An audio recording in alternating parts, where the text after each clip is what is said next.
गेल्या आठवडाभरात मुंबईसह उपनगरात त्यासोबतच कोकणातही सुरू असलेल्या धुवाधार पावसानं आता मात्र काहीशी विश्रांती घेतली। पुढील किमान 5 दिवस राज्यात पावसाची शक्यता नसल्याचा अंदाज हवामान तज्ज्ञांनी व्यक्त केला। राज्यातील अनेक भागांमध्ये अद्यापही समाधानकारक पावसाची प्रतीक्षा कायम आहे। कोकणातही 1-2 ठिकाणी तुरळक पाऊस झाला। सध्या ताशी सरासरी 40च्या वेगानं वारे वाहत आहेत। दुसरीकडे मराठवाड्यातील अनेक जिल्ह्यांमध्ये पावसाची मोठी तूट नोंदवली गेली। दरम्यान यंदाच्या मान्सूनवर एल निनोच्या परिणामाचाही प्रभाव जाणवत असल्याचं चित्र हवामान विभागाचे शास्त्रज्ञ डॉक्टर एच.डी. सानप यांनी म्हटलं आहे।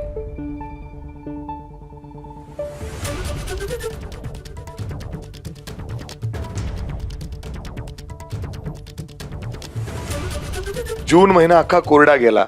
जुलै महिन्यात कुठेतरी पहिल्या एक आठवड्यात पाऊस पडला आणि आता पुन्हा एकदा गायब।